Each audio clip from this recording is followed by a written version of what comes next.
एक समय था जब भारत के दक्षिण में एक सुंदर राज्य था, महावीरगढ़। घने जंगल, नीली झीलें और सुनहरे खेत इसकी शान थे।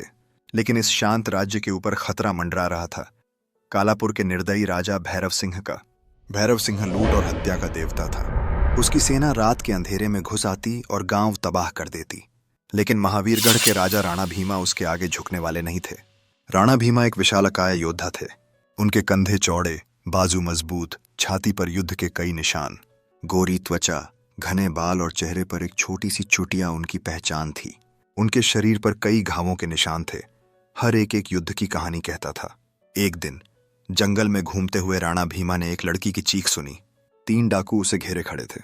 राणा भीमा ने तलवार निकाली और पल भर में उन्हें धराशायी कर दिया।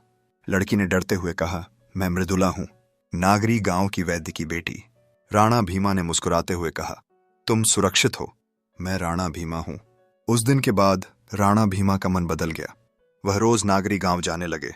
मृदुला ने उन्हें एक पुरानी किताब दी, अर्थशास्त्र के गुप्त अध्याय।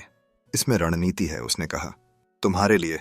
राणा भीमा ने किताब ली और मृदुला की आंखों में देखा। उस पल उनके दिल में प्रेम की ज्वाला जल उठी। कुछ समय बाद भैरव सिंह ने महावीरगढ़ पर हमला कर दिया।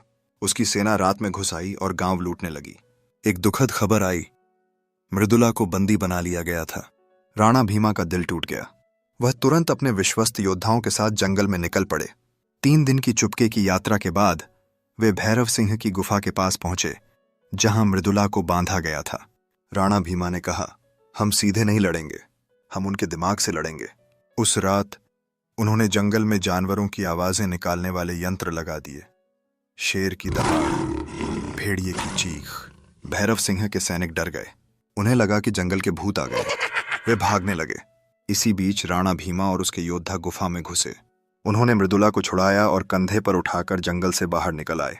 मैं तुम्हें फिर कभी नहीं खोऊंगा, उन्होंने कहा। मृदुला ने उनके घायल हाथ को छुआ और बोली, तुम्हारा दिल तलवार से भी मजबूत है। 1 महीने बाद महावीरगढ़ में भव्य शादी हुई। सड़कें फूलों से सजी थीं। महल पर सुनहरे झंडे लहरा रहे थे। राणा भीमा सोने के कवच में थे, चुटिया लहरा रही थी। मृदुला लाल बनारसी साड़ी में थी, माथे पर सिंदूर लगा था। 7 फेरे हुए, आतिशबाजी हुई और लोगों ने जय राणा भीमा, जय मृदुला के नारे लगाए। राणा भीमा ने मृदुला को गले लगाया और कहा, तुम महावीरगढ़ की रानी हो। मृदुला मुस्कुराई, और तुम मेरे वीर। लेकिन भैरव सिंह हार मानने वाला नहीं था। उसने 10,000 सैनिकों की सेना इकट्ठा की और महावीरगढ़ पर हमला करने का ऐलान किया। राणा भीमा की सेना सिर्फ 5,000 की थी। मृदुला ने किताब खोली और कहा, छल की चाल, दुश्मन को उसके अहंकार में फंसाओ। राणा भीमा ने एक योजना बनाई। उन्होंने एक घुड़सवार को भैरव सिंह के शिविर में भेजा, जिसने चिल्लाकर कहा, राणा भीमा भाग गया है, महावीरगढ़ खाली है।